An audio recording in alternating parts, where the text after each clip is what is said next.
I never thought I'd be the one bleeding out on asphalt, another victim of America's nightly gunfire. But at 7:48 p.m. on August 27th, 3 bullets shattered my routine and rewrote my entire story. My name is Michael Turner. I'm 32, living in Nashville, managing logistics by day and walking my dog by night. That evening was like any other. I'd stopped at a corner store on Jefferson Street for bread, milk, and eggs. My phone buzzed in my hand with breaking news. Another protest in Portland turning violent. Analysts warning that 2025 could become the most divided year in modern U.S. history. I glanced at the screen, stepped outside, and heard the cracks. Gunshots. Not cinematic, not distant. They tore the air in 3 sharp bursts. I didn't see the shooter, just the flash. My chest erupted with impact, and the world tilted. The grocery bag ripped, spilling milk across the pavement. My phone skidded away, screen flickering. The shock was instant. No fire, no searing pain yet. Just pressure, like concrete pressing down on my lungs. I tried to rise. My legs didn't respond. My shirt darkened with blood that spread faster than I thought possible. The smell hit me first. Sharp iron, metallic, impossible to ignore. Around me, chaos erupted. Some people sprinted into side streets. Others froze, phones out, recording. A woman crouched over me, her voice breaking as she called 911. "He's not breathing," she screamed. I could barely hear her. My world narrowed. Vision tunneled. Sirens wailed somewhere. Maybe close, maybe far. I couldn't tell anymore. Then came the silence. Not the natural quiet of night, but a void, like everything stopped mid-motion. And in that silence, I heard it. A voice, calm and undeniable. "You weren't supposed to die yet." I tried to inhale, but no air came. My body collapsed further into the dark. But it wasn't darkness that took me. It was something pulling me upward. When the world around me dissolved, I expected blackness. Instead, there was light, not blinding, but alive, filling every direction. I felt weightless, yet more aware than I had ever been.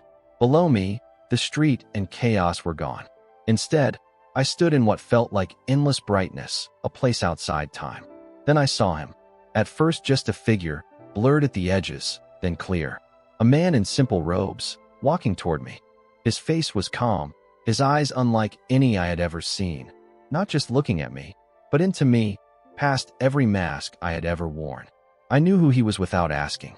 Jesus. I wasn't a religious man. I had gone to church on holidays, prayed only when desperate, but standing there, every doubt disappeared.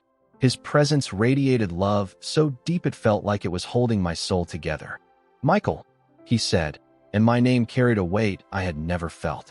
"Your life is not finished, but you must see before you return." In an instant, the light shifted. It became like a vast screen, stretching across eternity. I saw my own life, my childhood in Tennessee, my marriage and divorce, the long nights buried in work, the times I turned away from people who needed me. I felt each moment, not just my emotions, but theirs. Words I'd spoken without care struck me harder here than bullets had. Then the vision widened. I no longer saw just my life. I saw the world as it is now. America, split into factions, red versus blue, neighbors treating each other as enemies. I saw protests in New York, AI debates in Silicon Valley, tensions over elections, and wars overseas. The noise of constant division hung over the land like a storm cloud. Jesus looked at me. "Do you see? Fear and distraction are spreading. My children chase after noise, and they cannot hear me." Images flashed. Families sitting together but isolated, each glued to screens. A boy scrolling violent content. A girl absorbing lies on social media. A father drowning in political rage. They were in the same room, yet worlds apart. Then another vision. Politicians arguing, world leaders locked in conflict. I saw headlines, threats exchanged, militaries on edge, cyber attacks spreading panic. It wasn't random. Darkness was feeding on it, shaping it. "My people," Jesus said softly, "have forgotten what matters, but I will awaken them." His hand rested on my shoulder. Waves of peace and fire surged through me at once. He pointed forward, and I saw something else. Small sparks of light scattered across the land. People praying, families kneeling, churches uniting, not for politics, but for mercy. Each prayer was a light, and the lights began to connect, weaving into golden networks across the nation. Where they joined, the darkness recoiled. "You must tell them," Jesus said. "The storms are coming, but prayer can still turn the tide." The weight of his words pressed into me. I felt unworthy, small. "Why me?" I whispered.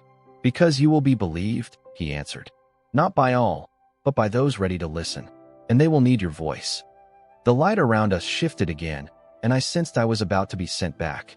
My chest ached, not with pain, but with urgency. Jesus leaned close, his voice steady. "Remember this. What is coming will shake nations, but those who pray will stand." And then everything began to fade. The light around me hardened into another vision. This time, I wasn't seeing my life. I was seeing America's future. Jesus stood beside me, his voice steady but filled with sorrow. "Watch closely, Michael. This is what is coming if hearts remain unchanged." I saw Washington, D.C., not as it is now, but in chaos. The year 2025 was written across the sky like a headline. Crowds filled the streets. Some carried flags, others weapons. It wasn't just protest anymore, it was eruption. Elections had always been tense, but what I witnessed made January 6th look like a rehearsal. Factions clashed openly. Online rhetoric had spilled into real neighborhoods. Armed groups marched under banners of ideology, convinced they were defending the soul of the nation. I saw Congress paralyzed, unable to function. Misinformation spread faster than truth. AI-generated videos, fake speeches, and fabricated news clips flooding millions of screens. People no longer agreed on basic reality. "Division has always been a weapon," Jesus said, "but now it will be sharpened by technology." The vision zoomed in, an AI-generated video of a political leader speaking words he never said, sparking riots in multiple cities. Families argued to the point of breaking apart. Churches split over politics instead of uniting in faith. Then I saw something darker. A prominent figure, not a president, but someone high in government, struck down in an attack. The violence was broadcast instantly, and the nation fractured overnight. Stock markets plunged. International rivals watched eagerly, seeing opportunity in America's chaos. "This is not just politics," Jesus whispered. "This is a test of hearts. If my people choose fear, they will tear their country apart. But if they choose prayer, they will hold it together." The vision shifted again. I saw both paths side by side. One where the unrest spread into civil conflict, cities burning, trust collapsing. The other where small communities turned to prayer and unity, and the storm weakened. I felt the weight of choice pressing in on me. "Can it still be stopped?" I asked. "With prayer, yes," Jesus answered. "Without it, the fire will spread." And just like that, the vision snapped shut. The light shifted again, and I was pulled into another vision. This one didn't show crowds or streets. It showed screens. Billions of them, glowing in the darkness, each one holding a face, a life, a soul. Technology, Jesus said, his voice grave, was meant to serve humanity. But in 2025, it will test humanity instead. I saw headlines flash like lightning. AI surpasses human intelligence. Governments adopt mass surveillance. Hackers cripple banks with digital weapons. Each story wasn't fiction, it was fact unfolding in real time. People stared at their phones, trusting everything they saw. But the images weren't real. Deepfakes made leaders say things they never said. Digital identities were stolen. Even courtroom evidence could no longer be trusted. Truth itself was under attack. I watched as corporations quietly gathered more data than entire governments once held. Every search, every text, every purchase was tracked. Homes filled with smart devices that listened day and night. People welcomed it for convenience, until that data was turned against them. Then the vision grew darker. A massive cyber attack struck America. Power grids collapsed. Banks froze. Millions couldn't access savings. Grocery stores emptied in days. Chaos wasn't just in the streets now. It was inside every home. Fear will spread faster than the outage, Jesus said. And leaders will use fear to tighten control. I saw new laws passed overnight, forcing digital IDs on every citizen. Without them, people couldn't buy, sell, or travel. At first, it looked like safety, but soon it became chains. Those who resisted were locked out of the system entirely, unable to survive without government approval. And yet, in the middle of all this, I saw something unexpected. Small groups, families, churches meeting offline, choosing connection over screens, prayer over panic. Their lights burned brighter against the digital darkness. Jesus placed his hand on my shoulder. Technology will promise power, but it cannot give peace. Only those rooted in truth will not be deceived. The vision trembled, then shattered like glass. The light drew me into one final vision. This time, I didn't see government buildings or glowing screens. I saw stages, stadiums, streaming platforms. I saw America's culture. Your nation does not worship idols of stone, Jesus said, his voice filled with grief. It worships fame, wealth, and pleasure. I watched as millions scrolled endlessly, chasing the lives of celebrities and influencers. Their words carried more weight than pastors or teachers. Stars promoted lifestyles of excess, and children copied them without question. The screen had become an altar, and the followers, worshipers. Then I saw Hollywood. Scandals exploding. Influential figures exposed for corruption, secret crimes, and exploitation. Fans who had built their lives on these idols were left shattered. Depression and suicide rates climbed. Entire generations felt betrayed. Jesus showed me America's youth. They weren't just distracted, they were drowning. Anxiety levels at record highs, loneliness at epidemic proportions. A CDC report flashed before me. Nearly half of young adults admitting to persistent hopelessness. Social media wasn't connection anymore. It was poison. Entertainment has replaced truth, Jesus said. And when it falls, many will feel there is nothing left. The vision shifted again. I saw a massive stadium, packed with tens of thousands. A famous performer on stage collapsed mid-show. The cameras caught every second, broadcasting it live to the world. Shockwaves spread instantly, and fear followed. But then, a contrast. Small gatherings in living rooms, people singing without lights or fame. True worship rising quietly. These weren't celebrities. They were ordinary people, and their prayers carried more power than the roar of any stadium. The culture will shake, Jesus said firmly. But the shaking will awaken those who have forgotten me. The vision snapped away, leaving silence. When the visions ended, I wasn't sent back yet. I stood in silence, my body still weightless, my mind burning with everything I had seen. It wasn't peace anymore. It was pressure, like holding a secret that could tear the world apart. I wanted to scream. I wanted to beg Jesus to erase it all, to let me rest. But instead, I felt something stranger, the knowledge that I would return, and people wouldn't believe me. I saw their faces in my mind, friends shaking their heads, family dismissing me, strangers online calling me crazy. The fear wasn't of death. I'd already died. The fear was of living again, living with this burden. That's when I realized the cruel part. Warnings don't sound like warnings until it's too late. Nobody listens until the ground is already cracking. And I was about to walk back into a world standing on those cracks. Every detail I remembered carried weight. The streets full of anger. The screens full of lies. The culture collapsing under its own idols. It wasn't just future, it was already starting. 2025 wasn't waiting. It was here. The silence around me deepened. I thought I'd feel relief. Instead, my chest tightened with the one question I couldn't shake. What if I failed to speak in time? The silence pressed on me like a weight, but it wasn't empty. It was alive, pulsing, as though I stood between two heartbeats, one belonging to the world I'd left, the other to the world I wasn't sure I was ready to face. I remembered reading once that the human brain can survive only 4 minutes without oxygen before irreversible damage sets in. Doctors call it the golden window. Yet I knew I had been gone longer. My body had collapsed on Jefferson Street, blood soaking the pavement, while paramedics fought a battle against the clock. By every rule of science, I should not have been aware, not have been conscious, not have been anywhere. And yet, here I stood. The thought didn't comfort me. It terrified me.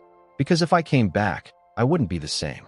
People who survive clinical death often report changes, heightened senses, vivid dreams, a restlessness they can't explain. Some even develop phobias of technology or sudden empathy they never had before. I wondered, what would cling to me? In the silence, faint sounds bled through. A distant siren. A voice shouting commands. I realized I wasn't just floating. I was hovering between. Below me, Nashville kept spinning. Cars honking, phones buzzing, people glued to screens. To them, I was just another victim of American gun violence, one more number on a rising chart. Over 120 people are shot and killed every day in the U.S. I had read that before. Now I was living it, or dying it. I wanted to let go, to dissolve into the light completely, but something tugged at me. A name. My dog, Rex. I saw his eyes the last time I left the apartment, the way he watched me like he knew something was about to happen. That memory anchored me harder than anything else. Then another sound broke through, the pounding rhythm of chest compressions. Paramedics. My heart jolted, not in my chest, but in this in-between space. The silence around me cracked, and I felt myself sliding towards something. And with it came the chilling realization. If I returned, I would carry everything I had seen. No one could erase it. Not even me. The pounding rhythm of chest compressions grew louder, like thunder echoing through water. I wasn't back yet, but the pull toward my body was undeniable. Every push against my chest felt like a rope yanking me downward. I wanted to resist. The light was peace, weightless, free. Going back meant pain, responsibility, and a world that hadn't changed just because I had. My chest tightened at the thought, not with injury, but with dread. People talk about near-death experiences as though they are gifts. But in that moment, it felt more like a sentence. To carry knowledge no one else had seen. To return to a life where every headline would remind me of the warnings I had witnessed. I hovered above it all, seeing fragments of the scene below, flashing lights, paramedics shouting, hands moving fast. A medic cursed under his breath. I wasn't responding. By every rule of medicine, I was gone. Yet their persistence wouldn't stop. Oddly, I felt gratitude. These strangers, fighting for me when I couldn't fight for myself. But at the same time, I wondered if they knew what they were dragging back. The pull grew stronger. My name echoed faintly, called out by voices I didn't recognize. My head swam with images. The milk spilled across the street, Rex waiting at home, the faceless shooter disappearing into the night. Everything unfinished. Everything left behind. I braced myself, unsure if I wanted to surrender to the gravity pulling me down. The silence around me cracked again, and I knew the return was inevitable. But not yet. I was caught on a knife's edge, one breath away from life, one step away from eternity. Every second felt like a countdown I couldn't control. The pull toward my body grew violent. It wasn't gentle anymore. It was gravity, raw and merciless, dragging me down. My chest convulsed though I wasn't inside it. My ribs strained under hands that refused to quit. Voices shouted, "Stay with us." But they sounded like echoes from another universe. The light around me flickered. For the first time since leaving the street, I felt fear. What if I was trapped? Not alive, not gone, stuck between forever and flesh. I thought of people who claimed to wake during surgery, aware but helpless. Was that about to become my reality? Then, sharper than the sirens, came a whisper inside the silence. Not yet. Watch closely. The words froze me. My mind raced. What else was left to see? What else could be shown before the return I couldn't stop? The rope tugged harder. My vision blurred between two worlds. Below me, machines screamed warnings.